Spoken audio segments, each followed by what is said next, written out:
everybody, I'm Bree the Plant Lady, and today I wanted just to do a really quick comparison of phlox for pollinators. Now, I know this is probably a little bit controversial, but you know, Jeana is touted as the best phlox for pollinators. It's the 2024 Perennial Plant of the Year, and well, I want to show everybody live and in person that Jeana actually isn't the best. Bright Eyes actually is better. So let me turn the camera around and show you what I'm observing right here in my garden in Zone 7, Central North Carolina. So this is a trend that I've been watching for at least a week. So you see multiple butterflies, bees, moths. It's just a plethora of activity on Phlox paniculata Bright Eyes. Everywhere you look, there are insects on these flowers, and I'm going to show you other stands of Bright Eyes that I have that they're just covered in pollinators, and we're in the first week of August. Now when I built this bed, I was like, okay, I originally wanted to do a phlox trial, but I didn't have enough room, so I only did two varieties, Bright Eyes and Jeana.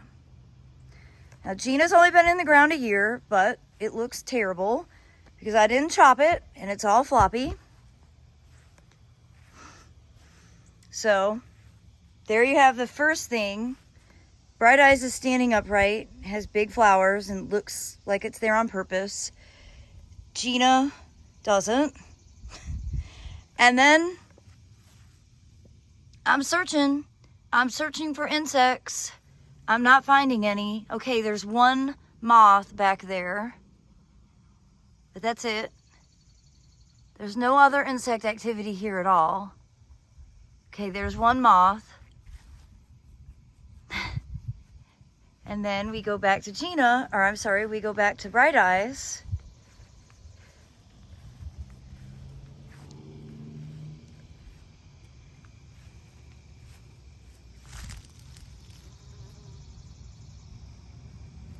I mean, the difference is remarkable. And I just don't understand why Jeana gets all the credit. And there are phlox that support pollinators that look better and have better pollinator activity. There's Jeana. Let me show you another example. Okay, here's some more Jeana.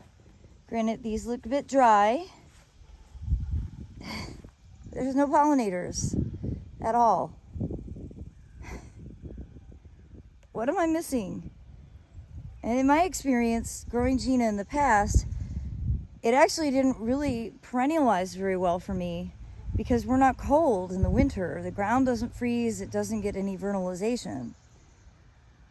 I mean, I'm hoping all these Jeanas don't die because that would be annoying. But again, there's no way I'm going to call this the best Phlox paniculata that's ever been in the market. Okay, now we're walking up to another big stand of Phlox paniculata Bright Eyes. And this is one that we did not do the Chelsea chop on. And you see it's not flopping over. You see it swallowtail. It's just floating around. There's more swallowtails on the back side. I see a bunch of bees. And really, in the heat of the day, which I'll have to come back to show you, there'll be hundreds and thousands of pollinators on this stand. I mean, I'm seeing a hummingbird moth float around right there. And of course you can see honeybees all up on it. Now let me show you the stand of Phlox Bright Eyes that we did do the Chelsea chop on, which is also in full bloom. All right, I already see hummingbird moth.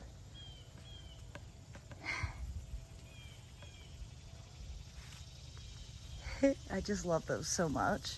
Oh yeah, I see swallowtails floating around, big bees, carpenter bees, wasps.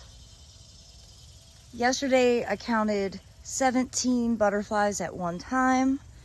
On this stand, I see 3 right here. I just don't think there's any comparing Bright Eyes to Jeana. Now granted, I don't have a giant stand of Jeana because I've planted it before and it died. It didn't come back after the winter. Bright Eyes does, but Bright Eyes is big and reliable, and I used to get irritated that it took over this entire bed, but now I'm more than happy for it because I love all these pollinators. Like, frankly, 90% of why I grow plants is for this moment right here. Everywhere I look, I see pollinator activity. There's so much diversity that this one plant brings in.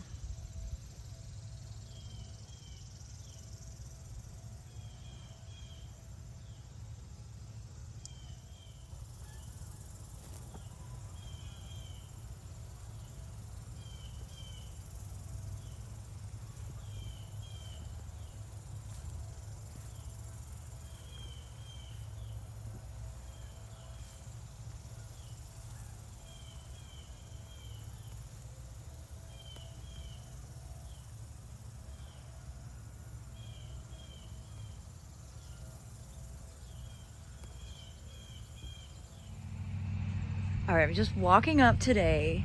Again, there's Jeana with no pollinators. Look at all of the swallowtails on Bright Eyes. So I see 5 plus a hummingbird moth. Just to reiterate what a pollinator magnet this variety of Phlox paniculata is.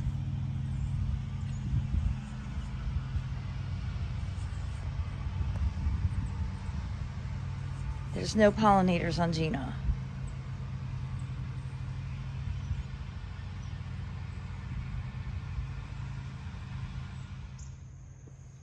And let's see how many swallowtails are over here on this Phlox Bright Eyes. I think I see at least 6. 1, 2, 3, 4, 5, 6, 7.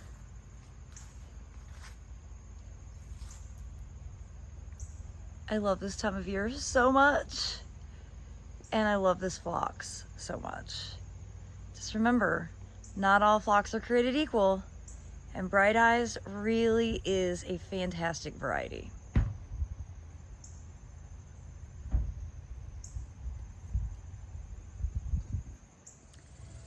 Now I know I'm only showing you 2 varieties, and to make this a proper trial, they would need to be rowed out, and this is kind of anecdotal, but I just want to acknowledge that at least here in my Zone 7 North Carolina garden, Phlox Jeana is actually not the top performer.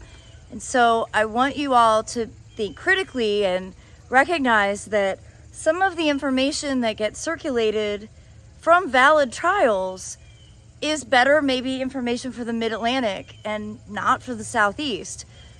Plant performance is different the warmer you get, the farther south you go. And right now, I'm gonna go ahead and hold my stance that Jeana is not the best Phlox for southeastern gardeners. And I think that I've displayed this at least adequately to show the comparison pollinator activity. And again, this is something that I've been observing for at least several weeks and wanted to wait to make sure that, like, perhaps it was just that it was too early or whatever, but consistently the pollinators are choosing Bright Eyes over Jeana in my gardens. Well, I hope this video will be helpful, and remember to always look for your local regional resources, because that's the information that's going to be most helpful for you wherever it is that you garden. And you know, what works for me here in Central North Carolina might not equate to a completely different region. And I think it's really important to acknowledge that and to recognize that I don't think anybody's trying to put out bad information, but you do have to be critical about the information that you're getting. So with that said, I appreciate you tuning in, and I'm wishing you all the very best in your garden with your pollinators.